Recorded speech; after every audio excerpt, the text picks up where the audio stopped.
Каждое воскресное утро Вероника приходила на кладбище Хоуп-Виллидж, чтобы навестить могилу своей матери Кейт. Она всегда приносила свежие цветы, яркие, как ее воспоминания, и делилась с Кейт своими мыслями, поднимая взгляд к небу, как будто ожидая ее ответа. Приходя сюда, Вероника чувствовала себя в безопасности, словно рядом с ней находился любимый человек, который всегда поддерживает ее в трудные моменты. Сегодня утреннее солнце светило ярко, согревая ее душу. Вероника присела на траву рядом с могилой и стала говорить о своей жизни. О трудностях, с которыми она сталкивается, о своей любви к животным и том, как она спасает бездомных собак, как ее мать поступала когда-то. Ее сердце наполняло тепло от воспоминаний о Кейт. Но в то же время внутри росло беспокойство. Вероника ощущала некий дискомфорт, словно окружающий мир стал каким-то неестественным. Ветер шуршал листьями, создавая ощущение тихого напряжения, и Вероника чувствовала, что что-то налетает, как грозовая туча. Кейт ушла из жизни 5 лет назад из-за редкой болезни, и это событие навсегда изменило жизнь ее единственной дочери. Это была нелегкая борьба, когда она смотрела, как мать страдает. После смерти Кейт Вероника стала известна в деревне своим добрым сердцем и любовью к животным. Она всегда спасала бездомных собак и кошек, старалась улучшить жизнь окружающих. Ее дни заполняли заботы о животных, которых она подбирала с улицы, лечила и искала им новых владельцев. Эта деятельность помогала Веронике справляться с горем утраты. И каждый раз, когда она спасала очередного пушистика, она чувствовала невидимую связь с матерью. С каждым посещением кладбища Вероника не могла не замечать Джека, великолепного пса, который всегда был рядом с Кейт, когда та заботилась о нем, когда Джек был еще щенком. Этот пушистый друг был не только символом надежды, но и напоминанием о доброте, которую излучала Кейт. Как только Вероника увидела его, она улыбнулась. Ее сердце наполнилось радостью. Однако сегодня Джек выглядел странно. Он вдруг проявлял беспокойство, словно чувствовал что-то плохое. Его настороженное поведение привлекло внимание Вероники, и ее лицо стало серьезным. «Что же с тобой, Джек?» – тихо спросила она. Джек начал отступать, пытаясь удержать безопасную дистанцию от свежевырытой могилы, неподалеку от которой он стоял. Его напряженное поведение насторожило Веронику.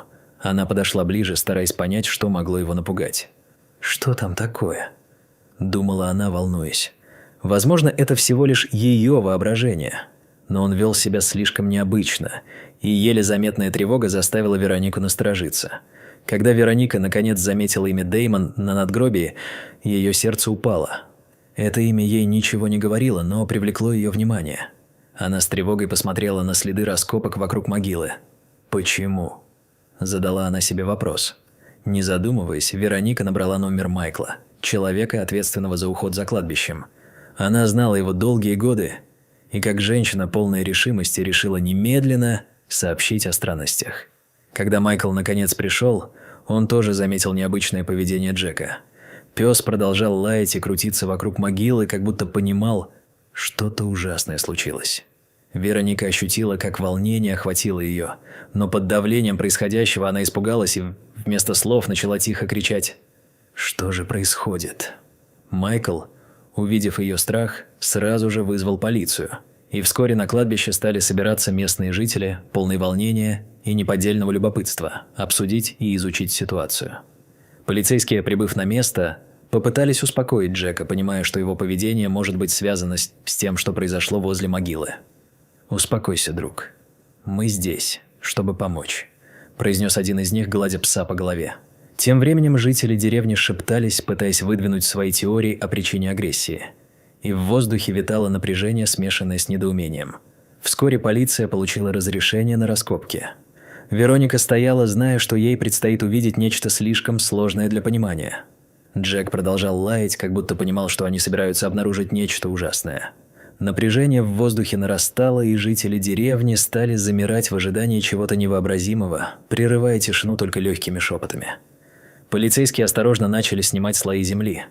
Каждый вырываемый ковш земли напоминал Веронике о том, как ее мама когда-то боролась за жизнь животных, и, может быть, в этом доме хранилась какая-то тайна, которую самим живым нужно было понять.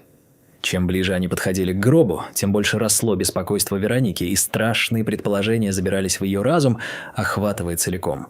Наконец, один из полицейских с трудом ослабил крышку гроба.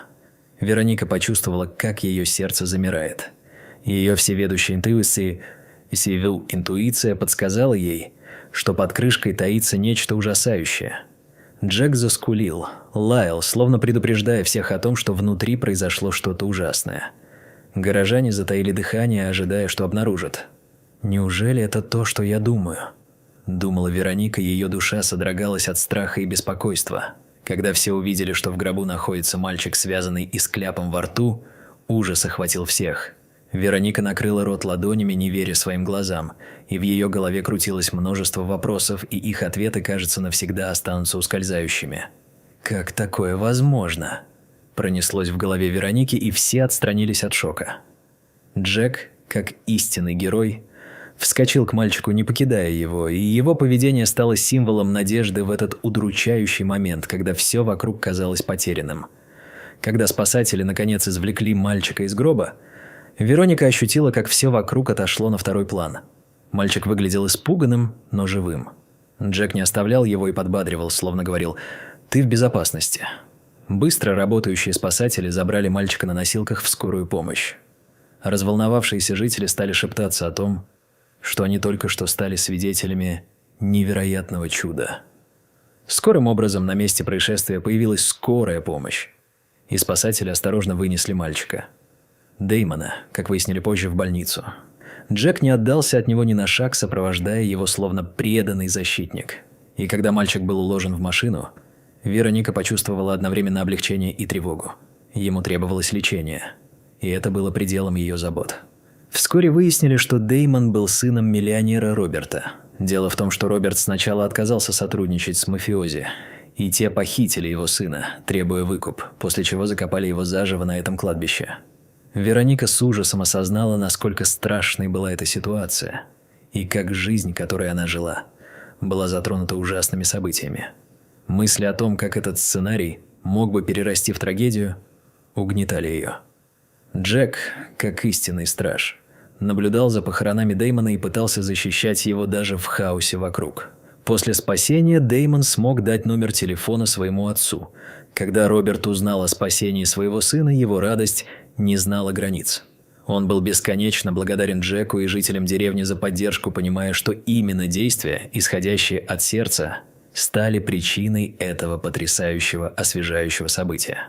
В знак благодарности за смелость и поддержку Роберт решил наградить деревню, построить общественный центр, который стал бы гордым символом единства, мужества и надежды. «Эта история, происшедшая в нашем сообществе, изменит все», – произнес он, обращаясь к жителям, приглашая их участвовать в строительстве нового центра. А Джек остался в Хоуп-Виллидж, выбрав ее в качестве своего нового дома. Местные жители никогда не забудут тот день, когда Джек спас жизнь Дэймону. Эта история, полная неожиданных поворотов, изменяла судьбу не только мальчика, но и всей деревни. Вероника, как и прежде, приходила на кладбище, но теперь она знала, что жизнь продолжается, и каждый ее шаг – это возможность создать разницу. Она вспомнила слова своей матери. «Каждый момент, когда мы решаем делать добро, мы меняем этот мир к лучшему». И в этот день это, наконец, стало явным. С каждым днем Джек становился не только символом надежды для жителей, но и настоящим другом для Дэймона. Их дружба крепла, и мальчик понимал, что рядом с ним тот, кто сможет защитить его. Жители деревни, собравшись вместе, создавали будущее, основанное на любви, уважении и взаимопомощи. И Джек стал символом надежды для всех, кто знал, как важно защищать каждого, кто нуждается в помощи. Эти истории о дружбе, мужестве и сострадании будут передаваться из поколения в поколение, оставаясь светом в сердце каждого, кто решится продолжить это важное дело, делать мир лучше, помогая друг другу.